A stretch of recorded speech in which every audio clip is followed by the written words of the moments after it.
Hey everybody, thank you for listening to Filling in the Gaps. Be sure to check us out on our social media pages at Filling in the Gaps. From there you can get updates on show releases and anything special we may be doing. Sit back and enjoy the show. Should be a lot of fun.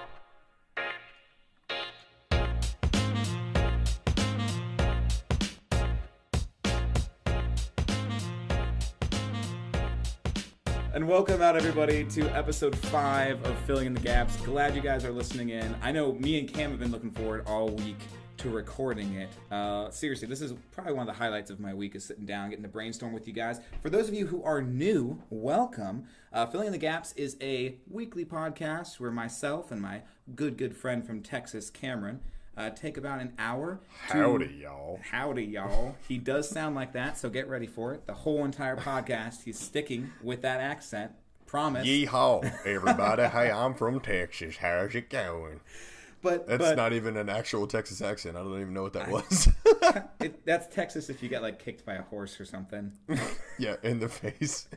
But funny story. So Cam lives out in Texas. I live in Ohio, and we've, for the better part of like 2 years, been texting each other and talking to each other about how much we love storytelling, bouncing ideas off each other. So Filling in the Gaps is the two of us brainstorming maybe what's something that you could use for your next session. Some episodes that we've done so far is our last episode was a hostage situation at a traveling circus, which took a little bit to take off. The dice thought they could prove us wrong, but we showed the dice what's up. They couldn't. So we take a random theme, such as a hostage situation, and a random scenario, such as a traveling circus. I said that backwards, but you guys are quick. You know what's going on. And we brainstorm over the course of an hour. What would a D&D session, a Pathfinder session, a Starfinder session, a Pokemon Tabletop United session look like if that's what was going on? We also have some things on Home Brewery for you guys to use as encounters or even as rewards or enemies. That just please use our ideas to help fill in any gaps you guys have. We know running a session week after week after week can be exhausting, so we're here to make it a little bit easier and maybe to teach you guys something along the way. And speaking of people who have made our lives easier, Cam, we have some shout-outs for this week, I believe so? We do. We have some very nice people, and I wanted to say nice words about the nice people. Twitter users, football, and other F words. Fantastic name. They're a podcast. Name. Yeah, Tennessee Titan Podcast. Thank you very much for sharing our episode to some of your friends. We really do appreciate that. You guys are the best. Mm-hmm. Anybody looking for a great football podcast, this is the one. It is not safe for work, so don't blare that on the radio. Also, shout out to Descent into Midnight. It's an aquatic role-playing game. Utilizes the Powered by the Apocalypse system. I had a chance to chat with them for a little while about the process, about how they made the game a little bit, just a few interactions on Twitter. They're really, really cool. Check them out. They're actually going through playtesting right now. Really? Dude. Yeah, they're doing some playtesting. They've got some stuff up online. We'll playtest. Yes. We'll playtest for you. Sorry, I'll be a merman. Dude, seriously, guys, check them out. The art looks awesome. It looks like a sweet game. Like, check them out and let us know if you guys have played already, if you play tested. What'd you think? Yeah, it looks amazing. It honestly looks like the culmination of one of our show ideas turned into a game. Like, just if we were to get like Kingdom and Underwater Lair or something like that, and then mixed them together, that is, from the outset, it looks really amazing. Heroes of Witten, you have been a consistent champion for us ever since we started posting. You are awesome on Twitter. Thank you so much for liking and sharing all of our posts. Twitter user Molly, thank you so much for the ideas on the clown cars. Thanks for listening. It seems like you're a big Pokemon fan, so I had actually found a D20 Pokemon game, tabletop game that I'm going to try to find and post to Twitter to see if y'all ever wanted to play something like that. That would be something you could do as well. So, also, for you Pokemon fans out there, I know I also mentioned it. Mole, check this thing out if you have it. It's called Pokemon Tabletop United. It is the game that taught me how role-playing games work. And I was a member of Team Rocket, and there was much moral conundrum. It's great. Like, check it out. If you like the idea of not just playing one character, but constantly playing like 3 or 4 and having different personalities for them, it's the game for you. You'll love it. Awesome. Yeah. And then in terms of our show, guys, what we do is we do a little quick rundown on what inspires us throughout the week. How does it tie into our storytelling? We do our rolling process to determine what we're going to be talking about throughout that day. We're going to rattle the bones and set the hook for our players. We're going to build out the world building aspects, set our plot, our skeleton in motion, if you will. Breathe a life into it, give some NPCs, some interactions, just sort of inject some personality into this whole thing. Do a story synopsis, and the way that Rich did it last week was amazing. So I'd like to continue to do it that way. We'll say goodbye until the next week, of course. But yeah, that's how it goes. So awesome. Rich, let me ask you. Let's start with this. What do you feel inspired you this week from a writing perspective, creatively? What got you going? Well, for me, what kind of inspired me this week actually came out of a Starfinder session I've been playing with a group of friends of mine. And usually when I play characters, I play these loud, bombastic paladins or bards or characters that are always, wanting to take the limelight for themselves. And I feel like that's a trap that a lot of players, because I will say this right now, it wasn't healthy. I was not giving my other co-players a chance to shine or a chance to do any of the talking or do anything. So in this current session I'm doing, I wanted to play a character who is a part of the story, but not a part of the limelight. And strangely enough, I've found through playing this character, I've noticed in a lot of movies I've been watching, how that's kind of how movies go. For instance, my character, his name is Sub. He is the pilot of our crew. And he's just a kind of, goofy, nerdy, very much Baby Driver. From the Baby Driver movie, he's the driver character. Nice. Got it. But from me pushing myself out of the spotlight and trying as much as I can to have moments where the spotlight is on other people through my interactions, man, it's made so many cool moments for the party. And it made me look back at these other characters in movies and in shows I've watched and thought, are they the main character of the story or a side character who seems like a main character because of how they interact with others? For instance, like Gandalf, for sure a main character, but really he's there to provide the spotlight on Frodo and these other characters. Correct. Looking at like Brock and Misty, these characters that are in the show the whole time, you see their character growth and development, but gotta throw the Pokemon reference out there. But they're really there to allow Ash to do his thing. And you don't think of these characters as lesser characters. You don't see these characters less in the show. But by them playing that role of, I'm not going to be the main character of this story, it lets the whole entire story gain so much more momentum. Because in our session, there's one or two characters who they're the momentum of the story. And with me and some other characters playing those side characters, we still get all the epic talk scenes, all the cool moments in fighting, but the story's moving so much faster because it's not 5 main characters. So that's been something for me, is whether it's in writing or playing at a table, maybe even it's something that you as a DM talk to some of your players about. Who are we okay with having a main character in this story session? Not that any of you other guys will get less attention, because Gandalf had a lot of attention put on him. Gimli, Legolas, all these guys had so much attention put on them. Legolas wasn't the main character, but I think everyone thinks that Legolas is their favorite character in that movie, even though he's a side character. Speak for yourself, but it's okay. It's fine. But these characters are still important. They're still pillars of the story. They still get the spotlight, but the story follows this character. Some sessions might love it, others might hate it, but for me, it's been working really well. Cam, what about you? Go ahead. What I was going to say to your point is, I think that the value in that is that when you allow for yourself to step back and just let things happen as they may, as opposed to insisting on becoming the scene, you allow for the narrative side of the place to sort of build on itself. You let it, you give it a chance to breathe. Yep. And when you do that you give other people, when someone sees like this open, stage, you motivate them to go out to it. But when you have that mindset of sort of passing off the mic of sorts, it allows everyone to sort of be very collaborative in their mindset. And so if you have players like that, and that's really big of you to do that, because I'm a boisterous personality in my real life, and I understand that. And so if I was ever playing, it's difficult to turn that off. And Oh yeah. especially for people who are, I can't think of the word right now, but the pretty much outgoing and so something like that. It's just a little bit more difficult for those of us. But when we take that step back, we let other people shine, and you still have your moments. It's odd like that. So I really think that's pretty cool, man. And again, you're a nice guy. I like what you do to people. I'm a nice guy who is really mean to his players. But what about you, Cam? What was your inspiration this week? My inspiration was absence. I have had to work, not absinthe like the drink. No, that. Ooh, I get super creative, man. What? The other night, I woke up face down in some dirt. I was like, "This is pretty fun. Go write some D&D stories now."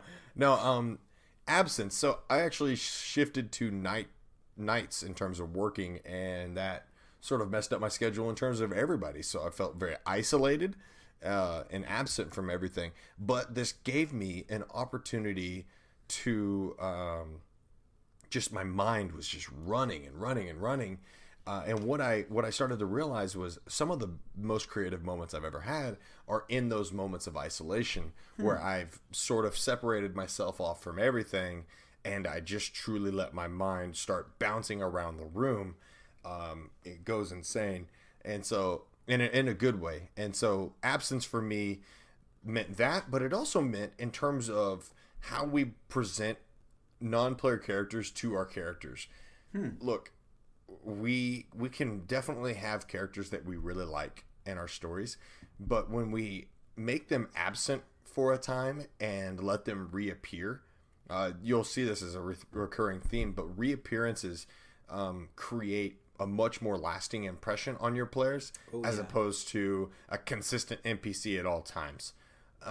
Let that NPC that you really like show up in a crucial moment that might save somebody or do something really, really cool, or step from behind a wall to reveal that they're actually a bad person.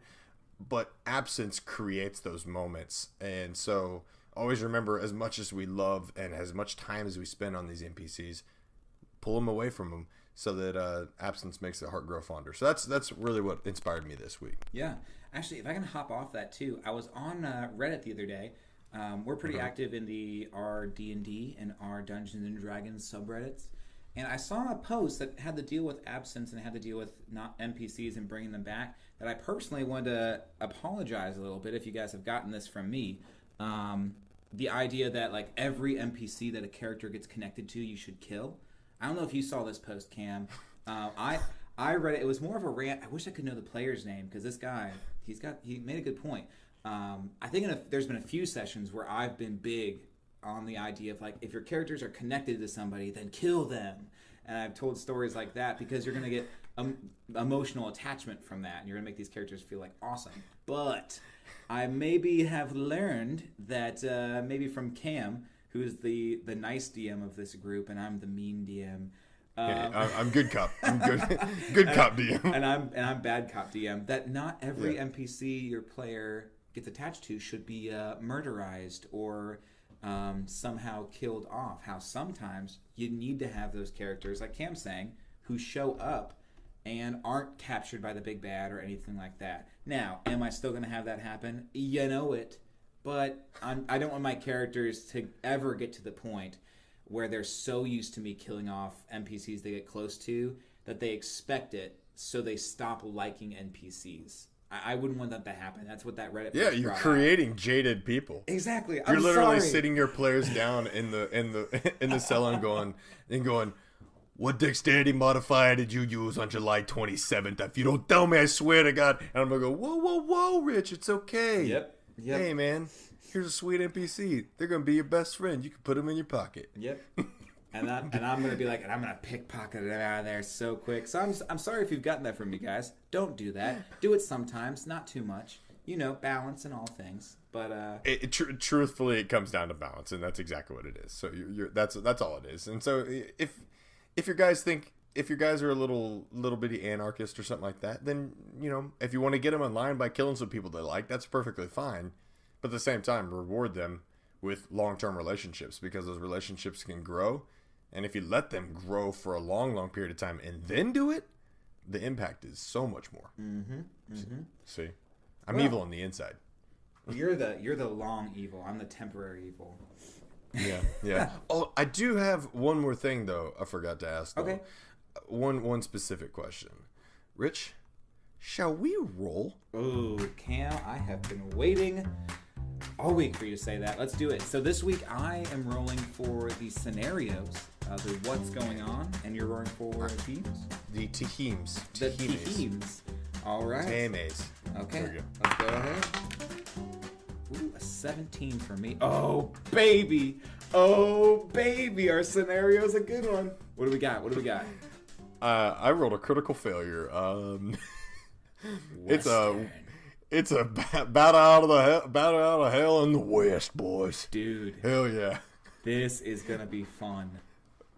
First and foremost, the 4 horses of the apocalypse have to be. Oh, they have to be in here. So for you guys who once again are new, what we've just done is we've decided what the rest of the show is going to be about. If you skip through all of our normal banter and just now got to this point, we're getting into the meat of it. So we are going to be creating a session set in a Western theme. So we'll be saying wow, wow, wow a lot this episode.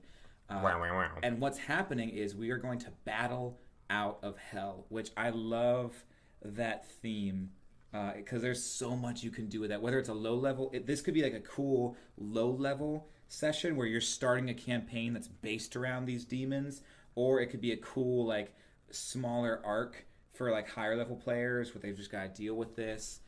Cam, what do you think of so you were saying 4 horsemen of the apocalypse? When you think of battle out of hell in the West, what are things that pop into your mind? What are the big things? How many levels are hell like in the traditional hell? Isn't it like 9 levels of hell or something like that? Yep. Okay, so that already sets in motion our progression of sorts. I like the idea of figuring out how they got there in the first place or why they're there in the first place. The fact that it's Western.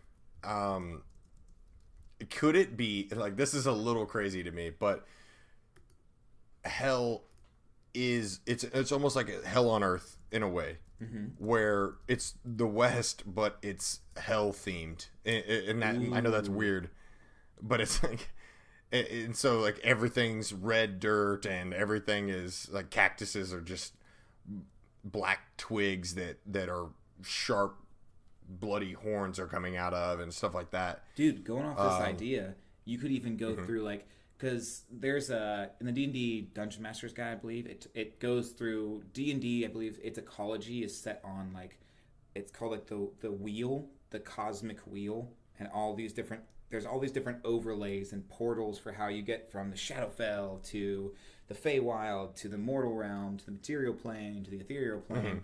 But it says that in some cases too, and if you wanted to run it this way, you could have there be just certain actual places in the world that just link into another plane. So hearing about this, like you could talk about how you're traveling through this desert, and as you're going through this certain canyon, like the walls get redder and redder, and it gets hotter and hotter, and people call it like Devil's Pass or something like that, something real generic and Western sounding. And as you go through the pass, you come out the other side in this hellscape, and there's no ritual or anything like that. It just, people know if you want to get into hell, that's where people go. Right. This could be an accidental trip too. That's also true. Yeah, and that so battling out of hell, right? So maybe this is the end of one quest, right?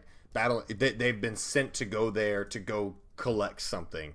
This is like something like, ooh, we need an herb to help heal this person, or we needed this right here, and this is like this item, and this is the only place that they could specifically find it is in this right here. I like the idea that it's not actually a separate dimension. I like the idea that it's actually a physical location within the world that we're building. I think that's a more it's more symbolic in my mind. And so I feel like that would definitely work out for sure. So what? Now if, with a oh, go ahead. go ahead. Well, I was gonna say, what if too? What if like one thing? I like the idea of being sent in there. So a hook I thought of too is they could be maybe they finished a quest or finished something. They're running through. So maybe they went and they killed the bandits at the gold mine. They're running away from those bandits. They're getting chased on horseback and they're running. And you give them the option like, hey, you see like a tight cavern on your left or like a canyon. There's the open plains in front of you. They take the canyon, and then you kind of just lead them into this hellscape after that. It could be an accidental, like you wind up here, and now you have to get out. Or I like the idea too. What if they're even sent in to get someone? Like what if someone recently died or recently went missing? It's like if we need this person back, and you've got to go and like get their soul, and you could have them like go through like. Thinking back to the animated Disney Hercules thing, thinking back to God of War, these scenes where like you're thrown into this abyss or into this sea of fire or this sea of souls, and now you've got to make your way out with this person. I like the burden that person adds to the party, or the thing adds to the party as well. I think that as they're constantly thinking about that kind of stuff, it makes them always a little bit more aware of their surroundings, and it just sort of dives them deeper into the story as well. So I definitely like the idea of going to grab somebody out of hell. Now, here's the thing. I'm visualizing it, right? And if we take a left into that canyon, okay, we're getting chased by bandits, and then it gets dark and red and all this kind of stuff like that. What's to stop them from turning around, right? So that's where I think a trap comes into play. Have you ever explored the idea of an unavoidable trap in stories? I actually because I don't always like the idea of that, but if you're playing in my next session, just don't listen for a little bit, ignore it. So, in my next session, my party released Orcus into the world, who is like the lord of undeath and all this other stuff. And the other gods are currently unable to respond to him right now. The world is unable to respond to him. So I'm going to have this flash forward session where essentially the unescapable trap thing is happening. The world is going to rally together and fight Orcus, very Mass Effect 3. You've got all your friends there. We're going to fight this thing. However, they're going to lose. They're going to lose. No matter how good their roles are, no matter how good their strategy is, they're going to fail. However, I'm going to let them get senses of reward. I'm going to let them know, hey, you're going to fail this thing. But I'm going to let them know you can do better. You can fail face first and just like everyone's dead. Or you can find a way of turning this losing situation into a winning one and saving the most people you can. That way the sense of dread is still in the air of like, this is going bad. But in the midst of that, they can still feel like heroes by saying, we rescued these people and we rescued these people and we got them out of there. As everyone was running and death was all around, we were the ones there getting people out alive. So maybe going back to this idea of the unavoidable trap, you could have there be this unavoidable trap, but have them within that trap springing, whether it's the canyon's crumbling or something like that's happening. Have them be able to prove how heroic they are by the way so maybe the trap springs and they are trapped on one side of the canyon, but they do something awesome in the meantime. Like they help somebody who was going to like get crushed by the rocks, or they do something sweet to avoid jumping out of the way. Okay. Yeah, and see that's it right there. And I actually like the rocks falling to cut off the pass that they just came from. Yeah. Yep. As well. Okay, so that's perfect. And then give them some sense of like, because if your player rolls a 20, they're going to be like, oh, I'm trying here, but you're not giving me anything. So that's definitely something pretty cool. Maybe even as they're going in, you have someone coming out who's like, no, don't come in here. Are you crazy? Like, turn around, turn back. And the trap springs. And now they're like, okay, like, you guys are going to be stuck, but are you able to save this guy? That way, even though they're failing, they still feel like, yeah, but we saved that guy. Gotcha. Yeah, I like that for sure. This actually brings up one of our Reddit user listeners, Vractorum. Vractorum. Mentioning a sort of a Dark Souls-esque type of playthrough. And I started to think about that in the sense of failure and this sort of Groundhog's Day scenario popping up in my mind. Yeah. Maybe certain demons or things like that can have that effect on the party. You could even age your party. You could age certain members that die or something like that, but they continue to exist in that realm. And maybe everybody looks normal to them or something, or they become sort of shells of themselves the further they battle into and out of hell. Because they're just trying to find their way out of there. I like that idea a lot. Like, because especially if you're in this totally different, I mean, if you're not in hell anymore, if you're not in the world anymore, you've entered into this hellscape. Like, what's to say the rules aren't different? Like, what's to say that, like, maybe you don't pull punches and you do, like, kill characters in this hellscape because maybe it doesn't actually kill them. Maybe every time they hit to zero, they get to 0 hit points and they die, there is a respawn thing here. And they actually do physically reform after like a short rest or something like that, but they lose like 200 or 500 or 1,000 experience. And now it's kind of like, okay, we can fight hard, we can like give it our all, but if we actually die, like we come back, but we lose something. And you can even... I also like the idea of at the end of it giving them like long-term effects. Oh yeah, yep. So some like PTSD from being in there, scars, or aged X amount of years, or one of them just straight up dying as they walk out if they died too many times in there. Yep. If you're going to do that, I would give them some NPC. Maybe this guy who they save, have him be able to explain like, hey, things are different here. Like, that way they can kind of like feel like they're going in knowing something's different. Maybe don't explain everything, but explain like, because I guess that would make sense too. If you want to play this hellscape where there are still these factions of people, like maybe you have this bandit faction, maybe it's like it's got its own functioning little world over here, but people understand like, dude, you can die here and come back, but if you die like so many, maybe it's if you die 9 times, and maybe that's the 9 levels of hell. Maybe that's the idea of where cats have 9 lives. Maybe you have like, that's where the saying came from.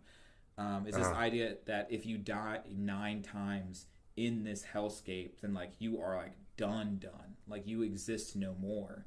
And you could have some people who rush that process along because they don't want to exist, or you have other people who are like, you know what, like I'm doing okay. Like it's not all bad over here. Right.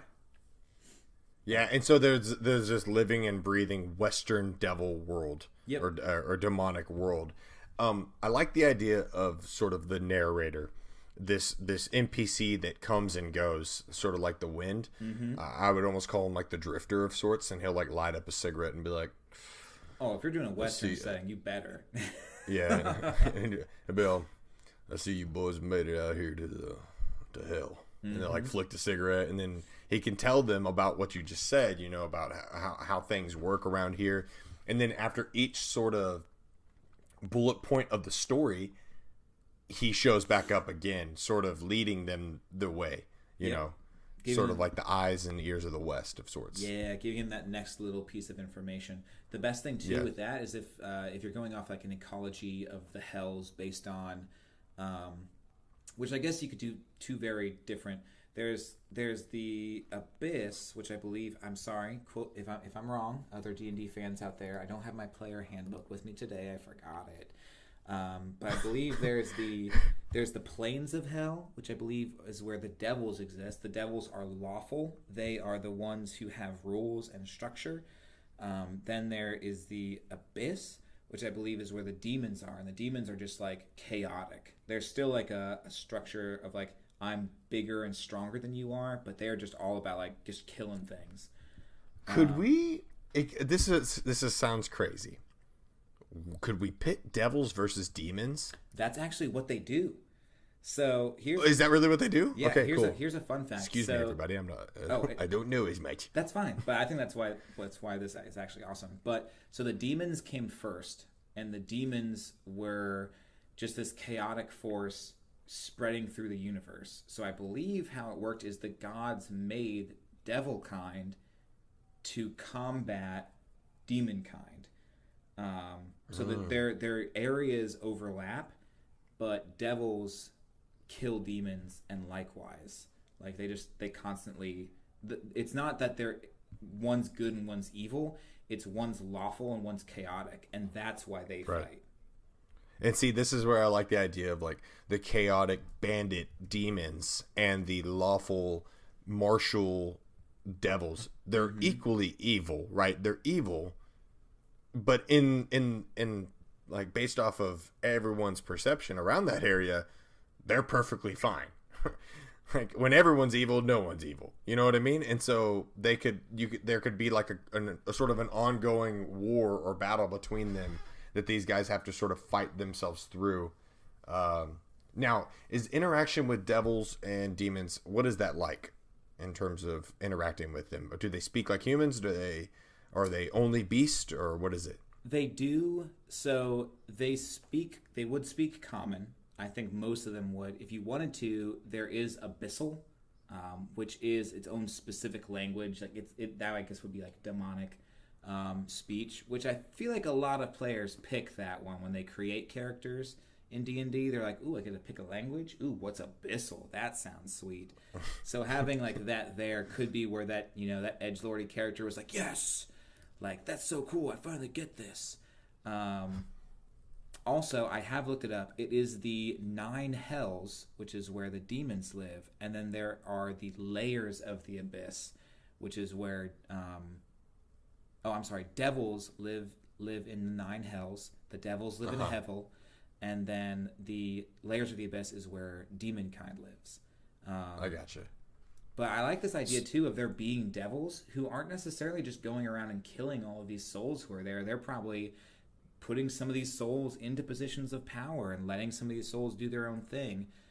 Right. As long as you help us out here, and then you have these demons that rush around and they're just like killing everything. See, and that fits right into the Western theme. Yep. Of it's just this. It's cops and Wild robbers. West. Yeah, it's cops and robbers on a different scale. It really is. Except it's just like demons and devils. What about the 4 horsemen of the apocalypse? Because you have pestilence, you have what are they? Let me look this up real quick because I can't remember them all. War, death, pestilence, and what's the 4th one? War, death, pestilence, and famine. Yep. So are those bads, or are they like pretty sweet, cool mounts that are introduced to your players? I like the idea of them being mounts. Because I've played Red Dead Redemption and it's amazing when that happens. Yep. Yeah. I do. Man, maybe it's something that like they give. That could be something that like, man, if you're gonna be in hell, you have to have these horses. I feel like. Right. And maybe it's something where the 4 horsemen are appointed. Because I like the idea of the 4 horsemen being these human souls or these humanoid souls. Because it could be an elf or a dwarf or whatever. Whomever, yeah. But it's a humanoid soul who's in this hellscape realm, who the devils have said, hey, we're going to appoint you to be this, but if you turn on us, like this is almost like a reward for you helping us out over here.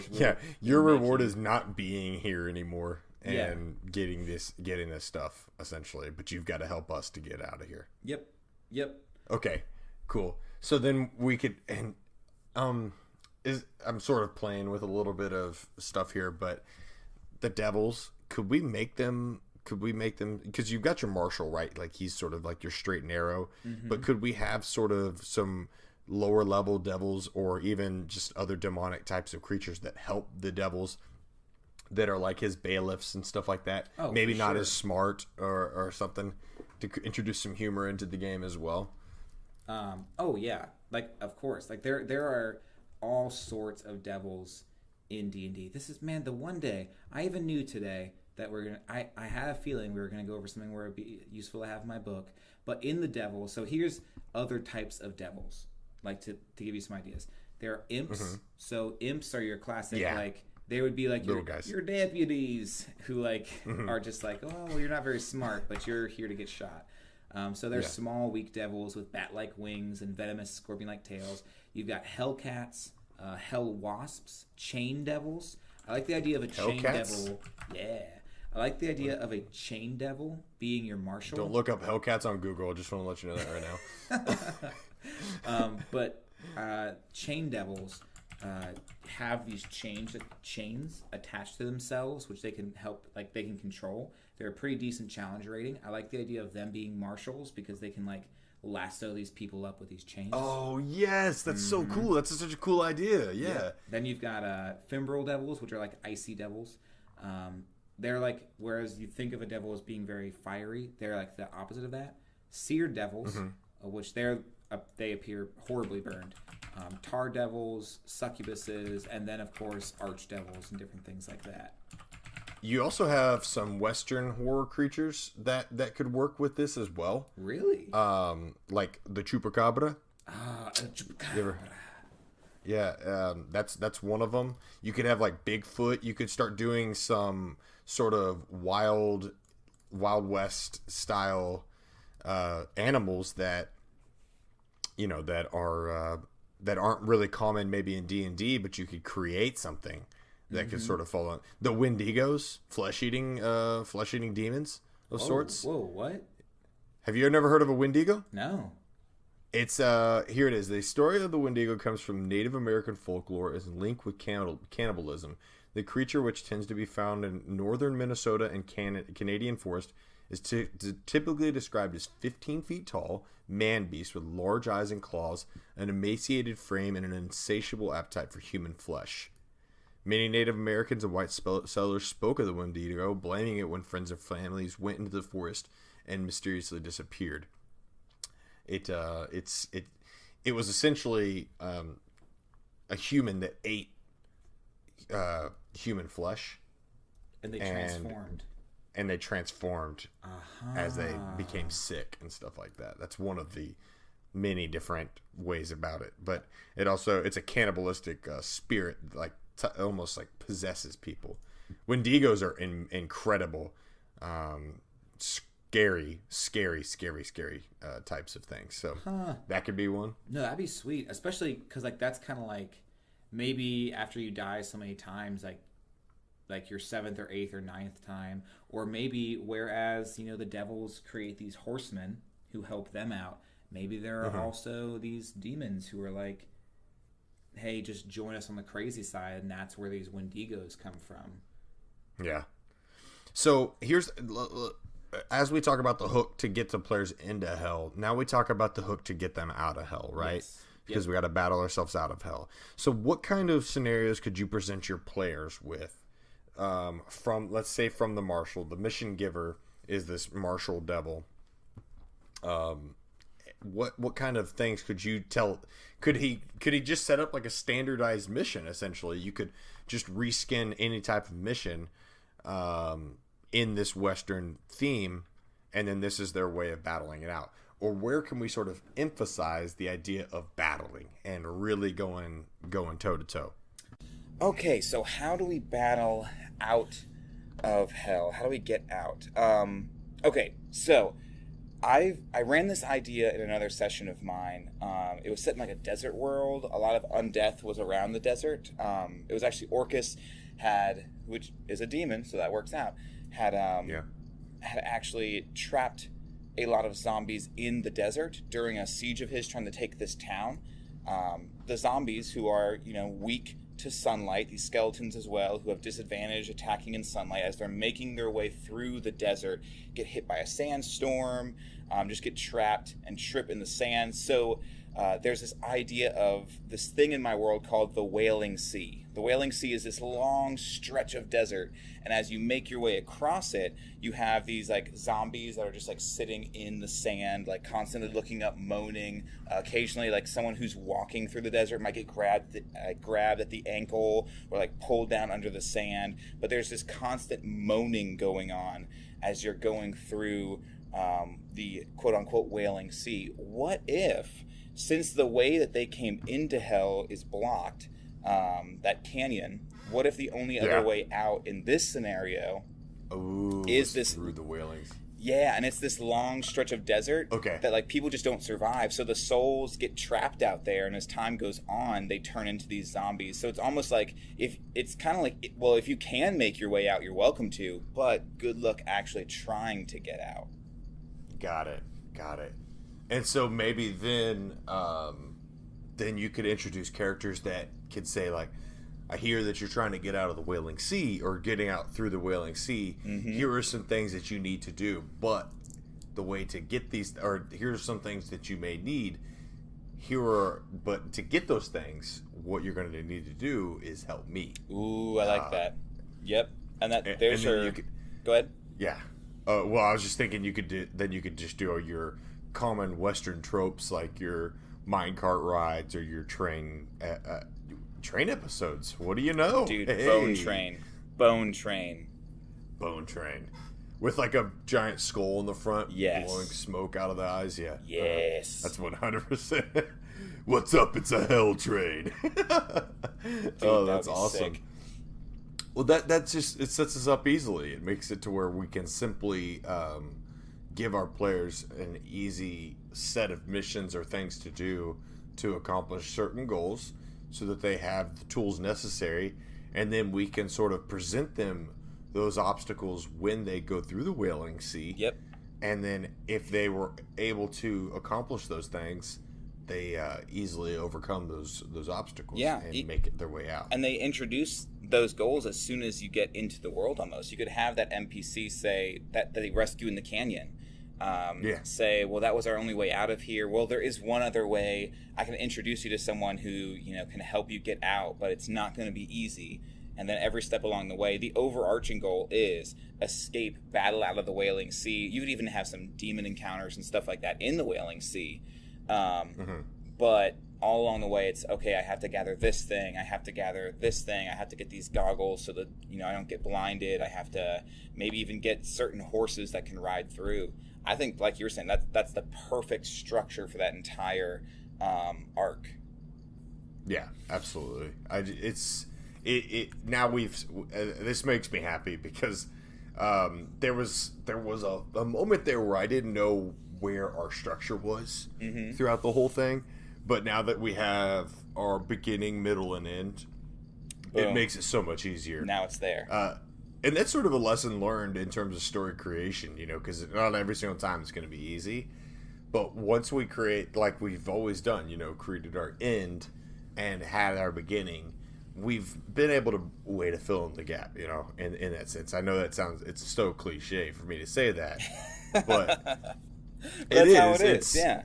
It's so cliche, but it's so true in terms of story creation. And so whenever people are doing something like this, it's going to be a lot of fun. Now, minecart, there is a mechanic that I built for a minecart episode that you could do with your players that I will release on the home brewery. Ooh. That I like a lot.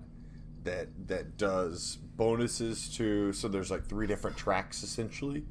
One of which, and I've talked about this before, but one of which does it gives you advantage to your rolls, but it makes you easier to hit. One is a standard track that doesn't provide any advantages or disadvantages, and then one is a disadvantage to your rolls, but you're harder to hit. You're much harder to hit, and so, dude, moving amongst those carts could be sort of interesting. And that would be sweet for like if you have to help somebody. Whether this person you went in there to save is down in these like devil run bone mines or iron mines or whatever, so you're having like to fight your way down through. That's where you could like run like a little gauntlet type thing or a stealth type session that goes wrong. Yeah, I like the idea of that quite a bit. As we were talking about Beast and things like that, I was also thinking about the different types of factions that could have come about here. And I was thinking about if there was an idea of people that have been trapped here that aren't dead and they haven't died inside of hell, and they're just sort of considered like lost souls. Yeah. And they're these crazy humanoids.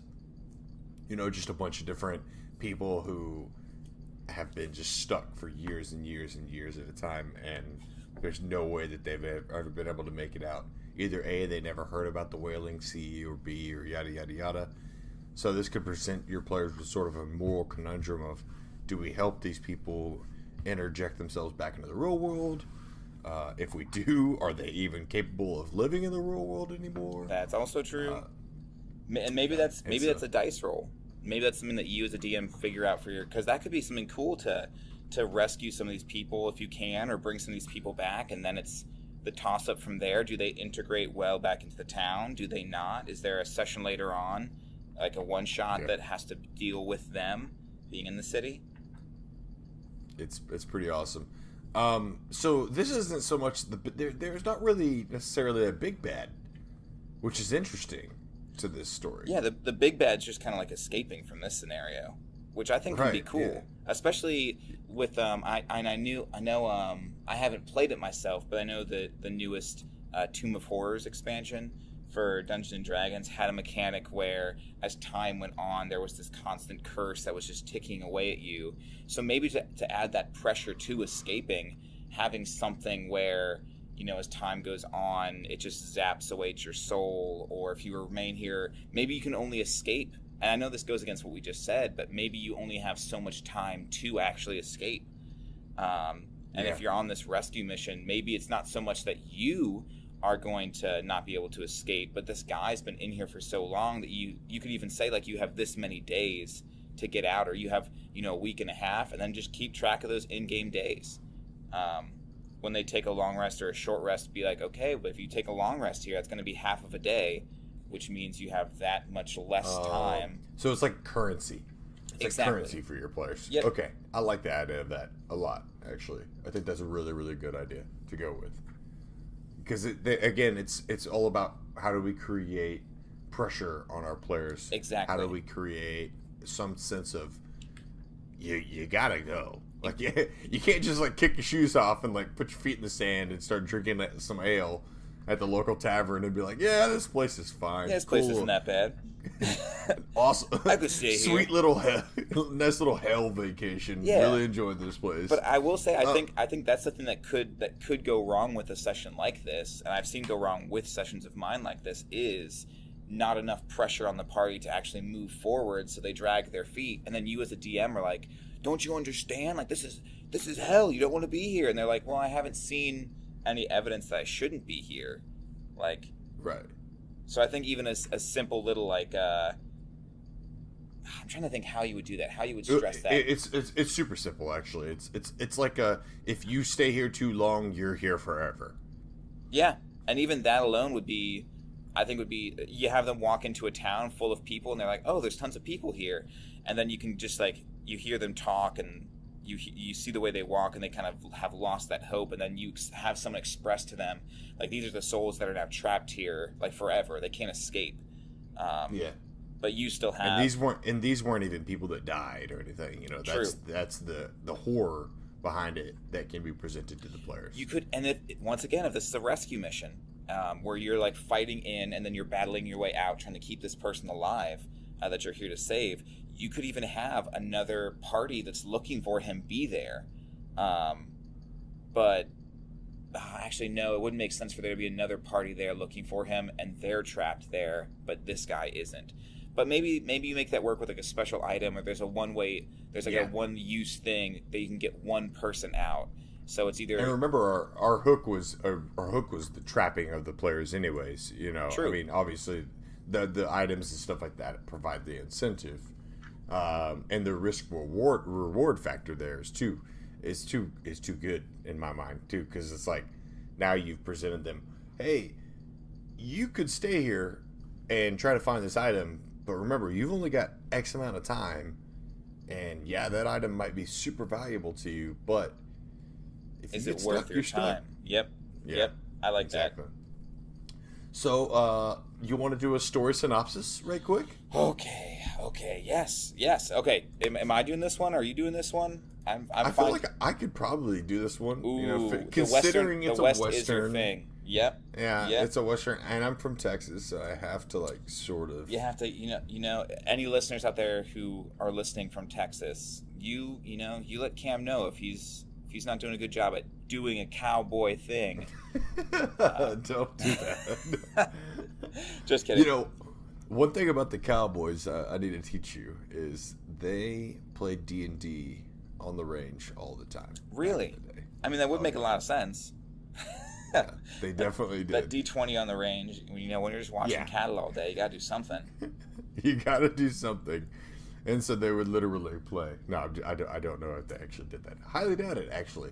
But what they did do was tell a story synopsis. And this is actually what I'm going to do. All right, Cam, Okay, go ahead and give us that sweet, sweet story synopsis. So you've been chased by this band of outlaws for weeks now. It seems like no matter where you go, they continue to follow and they continue to track you where it is that you've been hiding and running to. And so finally, as you're riding through the plains of the West, you notice a small crevice in a canyon that might just be the perfect hiding spot. It doesn't seem to be marked on any maps. It doesn't seem to have any discernible markings or notification of anybody ever seeing it before. This might be the perfect place to go. So you decide with your party to actually head down this pathway. As you do, you start to realize that as you come through the canyon, it becomes darker and darker and darker. The hues of red fill the sky. Now, you get a sense of fear, but also a sense of curiosity as you're pulled ever closer down this, or ever further down this pathway, until finally you start feeling a rumbling and a shaking above you. All of a sudden, you notice massive boulders falling from the tops of the canyons, crushing inwards towards the canyon. You actually see other people that have made their way in this, the bones of them lying on the ground. You see other people sprinting and running away as you've sort of all found your way through this one area. How did you all get here? As the boulders come crashing down, you realize that the way that you came is no longer able to go through. And you notice that there's a person trapped beneath some of the rocks. You reach to help them, pull them up. It's an older man with a mustache. He takes his hat, dusts it off, puts it back on his head, and he says, "I don't think you boys realized what you've done today." As you step over through the end of the canyon, you step out onto a cliff, and you see awful, terrible, and horrifying visage of what you've just realized you've ran into. You realize you're in hell. He looks to you and he says, "I think you went down the wrong path, boys. It's gonna be a hell of a time getting out of here." Ooh. I'm not as good as Rich. No, I thought that was you have beautiful. you have like the tapestry of like weaving it into my brain as you step onto advertisement notes. And me, I'm like, it's nice and simple. No, I thought that was great, especially the cowboy dude. Like, no, dude, that was once again. I now want to play this. I do actually want to play this one. I was worried about this one. I'm not gonna lie, but I actually do want to play this one. I get a lot of crap from people because I do voices, and they say it's too much. And I'm not saying from my players, from outsiders, but I think my players enjoy it. But if you don't like doing voices, that's fine. Oh, yeah. But you don't have to you don't have to tell people like don't do voices or anything like that. Just do what makes you feel comfortable in terms of storytelling. Exactly. If voices makes you uncomfortable, don't do that. Yeah, you don't have to be a Matt Mercer to be a good DM. You don't have to be this professional voice actor. And don't expect your DM to have to be Matt Mercer to, measure up to your expectation of this is what I want my group to be like. Right. Some people are, can do a lot of voices, but their stories are dry. Some people do no voices, but their stories are fantastic. So, to each their own. Yeah, and honestly, if you go into these scenarios without expectations, it's going to allow for you to feel just way more free and open about what it is that you're playing. So, absolutely, man. I feel really good about this episode. I feel really good about the Western escape and battle out of hell. I think that it really went well. So I have no other final thoughts on that one. Awesome. Honestly. Only other thing I would say as I was flipping through the book is nightmares, which are essentially hell horses. Imagine Ponyta, but like black. That could be a sweet way of maybe you have to find these mounts. But other than that, I think we hit the nail on the head with this one. Guys, thank you for tuning into another episode of Filling in the Gaps. Myself and Cam, as always, hope that you guys can use this to fill in the gaps in your game night. As always, please, guys, you guys are the ones who have all the good ideas. We just steal them from you and publish them. Just kidding. We don't do that. We always give shout outs. If you guys have any good ideas to go with this session, please send them to us. We'll put them in our home brewery. We'll give you guys a shout out that it's your idea, not ours. And let us know how you were able to torture your players with what you got out of this episode. We will see you guys on the next one.